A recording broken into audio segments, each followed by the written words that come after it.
Hi everyone, Steve Tober for NJ Hot Shots and Sideline Chatter. North 2, Group 2. Two teams that met 7 years ago in a championship game, Rutherford and West Essex. In 2003, the Knights came out on top. What would happen at Memorial Field on a Friday night? The Knights at 6-3, the Bulldogs at 8-0. Let's go out there for some Friday night lights. Essex, Rutherford, Bulldogs on the move. Quarterback Brian Gaschke at the controls. Receivers covered, no problem. Senior signal caller tucks it in 13 yards to midfield. 5 plays later, slant, LaRon Dillard, 12-yard gain to the 11. Nearly 6-minute drive. Moves into the second quarter. Gaschke, Dillard again, this time on a well-conceived timing pattern, and Dillard holds it in for the touchdown. There you see it's 7-0. Rutherford flag on the play, but his defensive holding against West Essex. Next possession, Bulldogs. Gaschke, Dillard again, 37 yards down to the Essex 6. From there, a little misdirection on the handoff to sophomore running back Jake Regina, who scoots the final 6 yards for the Bulldogs' second touchdown of the game. The quick and efficient 5-play, 51-yard drive gives Rutherford a first-half 2-touchdown lead. We move to the third quarter. Knights in their first possession of that period. Tyler Facetta, 3rd and 19. Frank Marotti, 45-yard gain down to the Bulldog 28. 5 plays later, Stephen O'Neill goes 7 yards in for the touchdown. A patented Wessex 10-play, 74-yard drive. Knights back in it, 14-7. However, the ever-present Gaschke to Dillard pass-catch combo at it again. Slant, big 32-yard pickup down to the Wessex 33-yard line. 5 plays later, the same play. Dillard makes the catch. Takes the ball down to the Knights' 3-yard line. However, on 4th and goal from the 2, Wessex linebacker Garrett Reese helps lead the rush, blocks Mike Hadrava's 20-yard field goal attempt.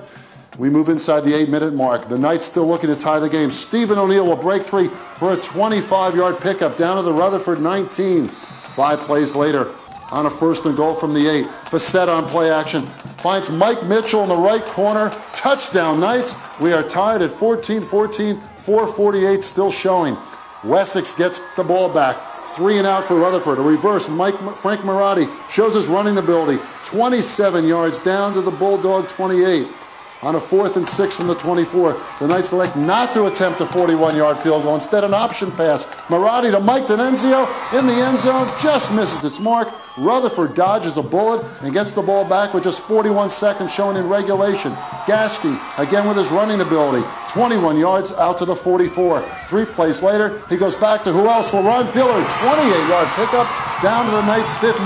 Time running out. Another field goal attempt by Hadrava. Again, the Knights storm through to block the kick. 14-14. We are headed to overtime. Rutherford gets the ball first in the extra session. The naked bootleg. Gaschke on 1st and goal from the 9. Gets just into the end zone. There he is. 21-14 Bulldogs. The Knights will take over on their first possession now in the extra session, but nothing going for Wessex. Facetta on 4th down. Desperation pass. Incomplete ball over. Rutherford gains redemption for a championship game lost to the Knights 7 years prior. 21-14 victory. We had a chance to talk to head coach Andrew Howell and a couple of key Bulldogs. Rutherford will advance to the second round of the North. Second half, West Essex controlled the ball. Interesting contrasts. Well, they really did, and we knew at halftime because this thing was far from over. I think that the most important part of any football game is the first 4 minutes of the third quarter. And when it looks like we had them stuffed, they hit us with a big play and it ended up with a score. So we knew we had to play 48 minutes of football, and in this case, a lot more than that, actually. Coach, you know this is a very tough section. You're one of the undefeated teams in this section now. I mean, you face a West Essex team has a lot of history, but you know a team that you know is going to come at you, and they really came out in the second half and gave you a good run. Absolutely, we knew that their best defense was going to be a good offense, meaning they're just going to try to keep control of the clock and run the ball, and that's exactly what we did. And they caught us a couple times. At times it really looked like they were mashing us, but you know what? When we had to, we stepped it up and we made the stop when we had to. And your quarterback, Gaschke, big TD run in overtime. He had some nice runs for you in the wide open offense. Sure did. Gaschke, he's a gamer. He comes every Friday night. He comes to play.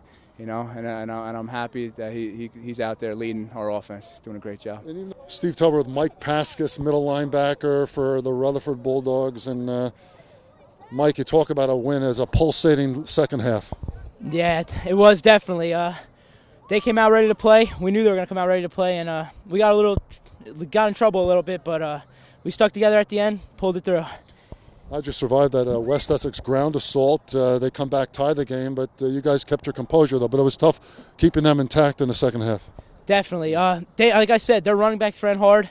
We were a little hurting, banged up during the game, but we knew we didn't want this to be our last game at all. We didn't want this to be our last game. We stuck together. Everyone came ready to play and stopped it. Nothing else. Steve Tober, LaRon Dillard of Rutherford, big touchdown catch tonight and 5 receptions, 21-14.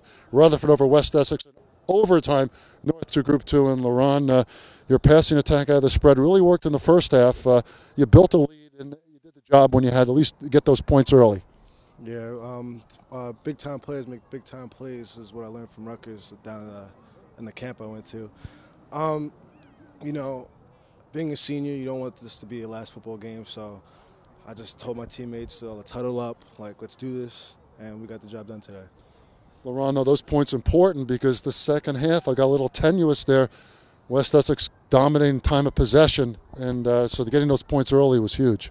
Yeah, it was. I was a little nervous myself, but we just stuck with each other. We're family. We knew what we had to do, and our hard work paid off. How about this team, the NJIT, and you talk about not really known that well in terms of in this section, dominated by Essex and Morris teams, but you're trying to make a statement for yourself. You're undefeated, come out of Bergen County, and this is a pretty good football team. Yeah, we came in this game because, we know West Essex didn't respect us, and we know that none of these teams respect us, and we're just trying to get that back. From 2003, the history of West Essex beating Rutherford in the championship, we just had to put our foot down and get this win tonight.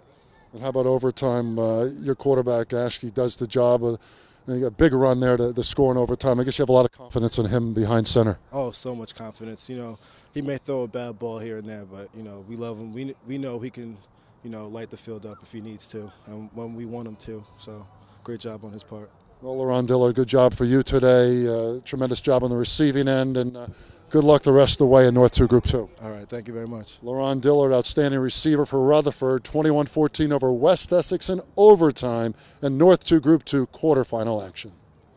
Great overtime win for LaRon Dillard and Rutherford, but this Saturday they have to match up with a terrific Madison team in a semifinal North 2 Group 2. Should be a very tough ball game for those Rutherford Bulldogs, but they had a nice win against the West Essex Knights. Remember to log on for all the high school football throughout the semifinals and the championships at NJ Hotshots and Sideline Chatter. I'm Steve Tober.